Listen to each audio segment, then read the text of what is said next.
পালং শাক খেয়ে খেয়ে একঘেয়েমি লেগে যাচ্ছে, তাহলে এইভাবে একবার পকোড়া বানিয়ে ফেলুন। দেখবেন বাচ্চারা যেহেতু সবজি খেতে পছন্দ করে না, এইভাবে পকোড়া বানালে বাচ্চারাও খুবই পছন্দ করে খাবে।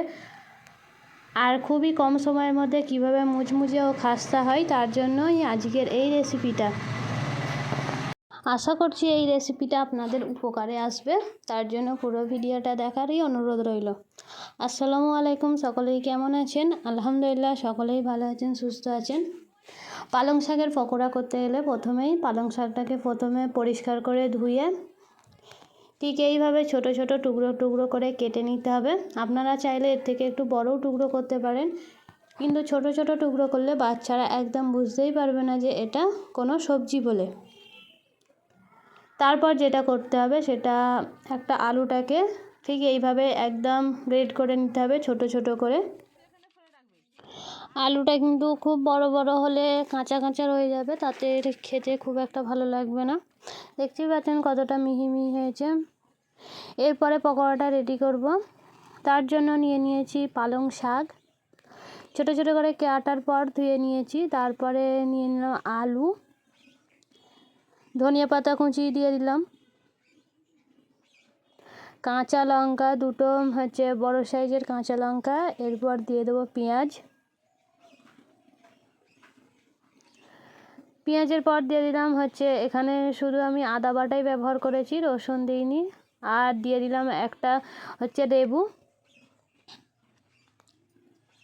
এরপর এতে মশলা অ্যাড করব, যেমন দিয়ে দিলাম 1 টেবিল চামচ লবণ, 1/2 টেবিল চামচ হলুদ গুঁড়ো, 1/2 টেবিল চামচ লঙ্কা গুঁড়ো, পরিমাণ মতো ভাজা মশলা যেমন ধনিয়া গুঁড়ো, আর দিয়ে দিলাম জিরা গুঁড়ো।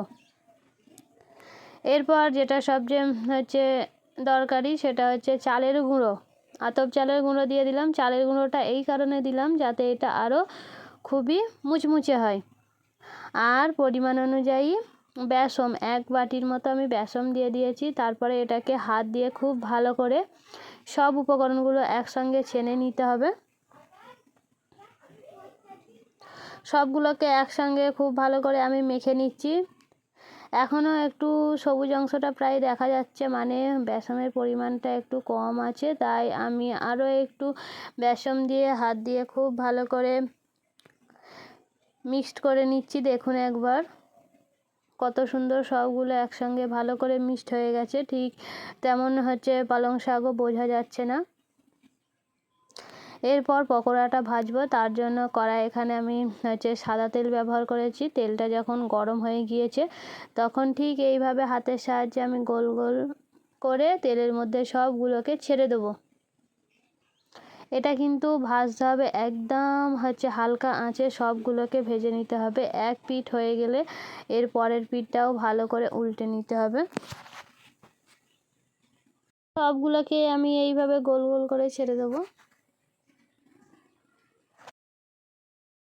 মিনিটের মতো একদম হালকা আঁচে ভাজার পর এটাকে ভালো করে উল্টে নিচ্ছি। অপর পিঠটা দেখতেই পাচ্ছেন, যেই পিঠটাই দিয়েছিলাম সেটা একটু হালকা বাদামি কালার হয়ে এসছে, তাই এটাকে অপর পিঠও উল্টে নিচ্ছি যাতে খুব ভালো করে দুই পিঠই ভাজা হয়ে যায়।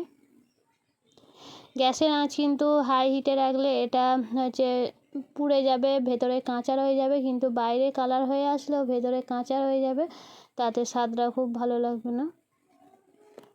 তাই সব সময় যে কোনো ভাজাই আপনারা হালকা আঁচে করবেন, দেখবেন স্বাদ খুব সুন্দর হবে আর ভেতরে একটুকু কাঁচা রয়ে যাবে না। এটা দুই পিঠই খুব ভালো করে ভাজা হয়ে গেছে, দেখুন একবার কালারটা কত সুন্দর এসেছে। এরপর এটাকে তেল ছেঁকে আমি তুলে নেব। ঠিক একইভাবে আমি প্রথমটা গোল গোল করেছিলাম। আপনারা যদি গোল গোল খেতে পছন্দ না করেন, ঠিক এইভাবে একটু চ্যাপ্টা মতো করে নেবেন। প্রথমে গোল করে হাতের সাহায্যে একটু চ্যাপ্টা মতো করে নেবেন, চপের মতো। এটাও কিন্তু খেতে খুবই ভালো লাগবে। সেম পদ্ধতিতে এইভাবে চ্যাপ্টা চ্যাপ্টা করে সবগুলোকেই আমি ছেড়ে দেবো। এরও এক পিঠ হয়ে গিয়েছে, এরপরে অপর পিঠটা উল্টে নেব। দেখুন এক পিঠটা পুরোপুরি হয়ে গিয়েছে, কালারটাও কেমন চেঞ্জ হয়ে গিয়েছে। এরপর অপর পিঠটা দিয়েও 5 মিনিটের মতো খুব ভালো করে এটাকে ভেজে নেব, যাতে পুরোপুরি কালারটা এই বাদামি কালারে চলে আসছে। এটাটাও ভাজা হচ্ছে পুরোই কমপ্লিট হয়ে গেছে। এবারে তেল ছেড়ে এটাকে ছেঁকে নেব।